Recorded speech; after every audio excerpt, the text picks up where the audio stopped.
thing, and I'm providing this presentation on midterm assessment for real-world analytics. It is based in R language. So the context here is we have been provided energy appliances dataset that provides information regarding various feature variables x1, x2, x3, x4, x5, and the energy consumption in watt hour. That is the target variable y. First of all, the part one is to understand the data. I've loaded the data using read table method, and then we created a subset of 340 records. On this subset, we did the analytics and generated the model. For the first part, for the histograms, I generated histograms for all the 5 features, V1, V2, V3, V4, V5, and the target variable V6. From these histograms, we can observe the distributions for the respective variables. We can see that the feature variables are following a bell-shaped distribution. The skewness is also observed in V4 and V3.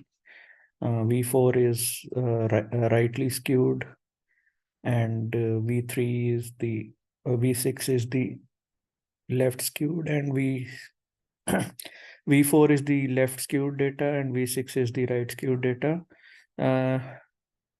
Due to lack of data, means we only have 340 samples.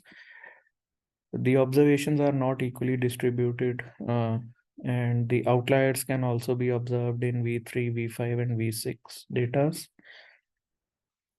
After this, the second type of plots that I generated is the scatter plots.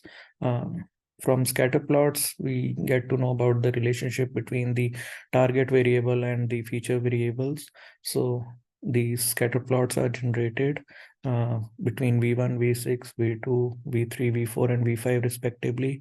From these, it can be observed that the data is monotonically increasing, not strictly, but some sort of increasing relationship is there for V1 as well as for V3 and V5 and V4.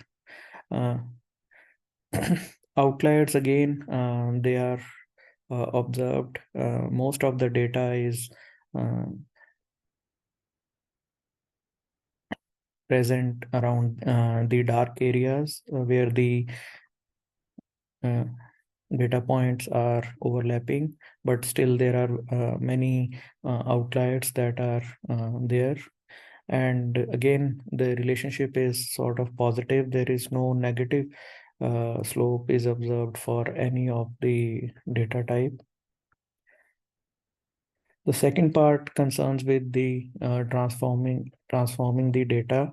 For transformation, for selecting a transformation, we first have to discuss about the normality, skewness, and correlation values. KS test for normality was chosen as our sample size is greater than 100 at the 0.05 level of significance. So I generated this table with column name, p-values, q, Pearson correlation, Spearman correlation, and normality. So this table was generated based on data. From this, we can see that V1 and V2, the distributions are normal because the p-value is greater than the significance level of 0.05. For V3 and V5 and V6, these are non-normal distributions. V4 is again normal distribution. Going on to the skew, we can observe that there is a moderate positive skew in all the variables except V4, which has a negative skew. On the correlation part, I observed a very high correlation for V3 variable with the V6, with the target variable, and for V5 again 0.31, and for V2 and V1 they have similar uh, level of correlation with the V6, but highest is observed in the V3. I also generated normality graphs that are QQ plots for each of the variables so that we can observe how the data is distributed along the normal quantiles. V1, V4, and V3, they are the data quantiles are very close to the what normal distribution quantiles would look like for this data. And for V3, we can see there are many data points that lie away from the uh, normal quantile range. For V5 as well, this is a very many points are away from the normal quantile range. Same is the case with the V6. V1 and V4, these values, they are very close to the normal quantiles. From this, I observed that V1, V2 are normal and positively skewed. Skew can be reduced using transformations like log. V4 is negatively skewed data. V5 and V3 are non-normal and is positively skewed data. They require transformation, which again we can apply log transformation to make data more close to the normal distribution. Or sometimes the data can be totally converted into the normal distribution as well. V6 is also non-normal positively skewed data. For correlation, V3 has the highest correlation. V5 is the second highest correlation. V4 has the least of the correlation. So we can consider this while selecting uh, the variables for the model. For what variables we need to train the model, because V4 has the least correlation and it is also negatively skewed. Later, at the later stage, I excluded this variable. Then I did the transformations on the data, the log transformation, and again calculated the skewness, normality, and correlation. We can see here the skewness is reduced from the earlier level, and for V4 the skewness increased actually. So one of the reason again for rejecting the V4 value, even after log transformation, the skewness increased for this data. For the transform data, again, the log transform data we can see here for V5 variable. This is the normal on the right hand side. This is the normal V5 plot. Looks very away from the normally distributed data, but when we applied log transformation, the distribution is coming closer, but not exactly normal distribution, but getting close. Same is observed for V6 as well, getting closer, but not exactly close, not exactly a normal distribution, even after the transformation. For V3 plot, the normal distribution, the log transformation was not able to generate the log transformation. So I tried with the square root transformation. For this, if we view on the right hand side, for the square root transform data moves away from the normally distributed data. So this was one of the reason that I selected V3, but went with no transformation on the V3. So here we can see, based on the above analysis, I have chosen V1, V2, V3, and V5 for modeling. V4 was rejected owing to the least correlation value with respect to V6. Another thing why V4 was rejected was the skew was increased even after the transformation. V3 is highly correlated, very high value for Spearman and Pearson, but since the log transformation is not generated correctly, and the square root transformation makes it more uh, non-normal. So I decided that I'll not change V3 or transform the V3. For training model, transform data was then scaled with min-max scaling, and data was saved as asked in the assignment. The model is trained on weighted arithmetic mean, weighted power mean, weighted quadratic mean, uh, ordered weighted average function, and Choquet integral. These are the different models that were generated.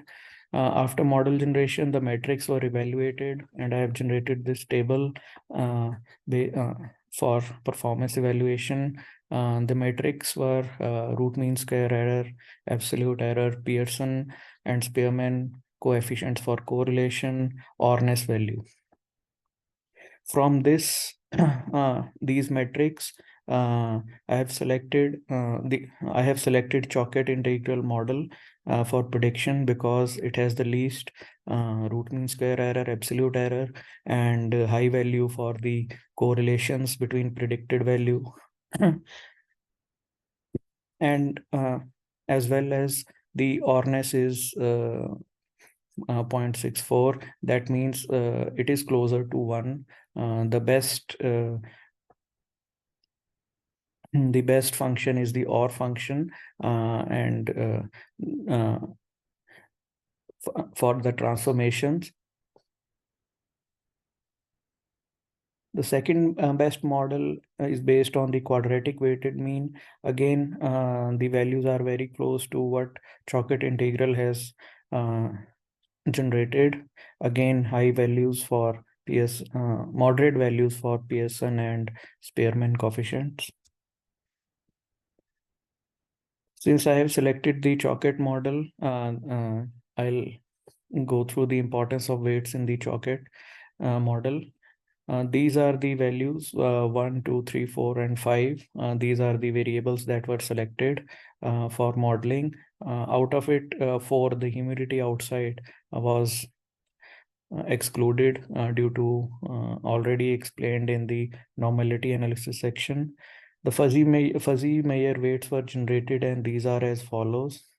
For 1, 2, 3, and 5 values, the maximum comes with the when all the measures are included, and max value is 1. For empty Meyer, it is value is 5, 0. In total, 2 raised to power n fuzzy Meyers are generated, 16 including 0.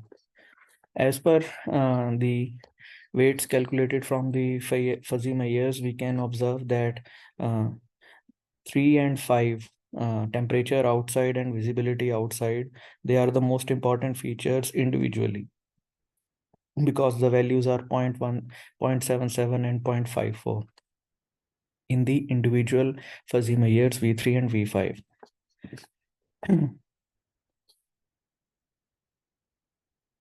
And although the V1 Meyer has 0.2 value, it is not important on its own, but when combined with 3, the value, it increases to 0.89.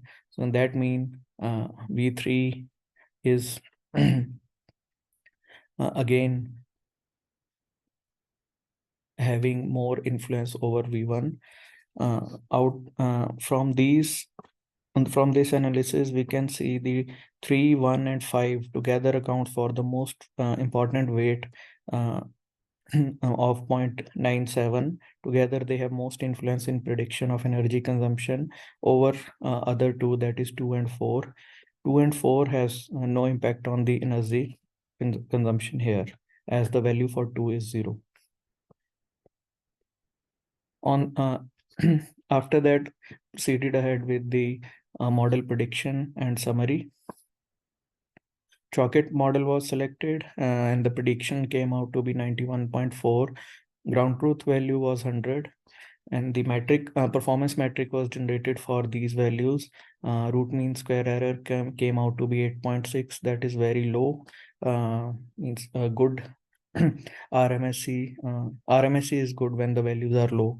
So, and this 8.6 value, it is even less than the average RMSE of 0.15 that was generated for the training data.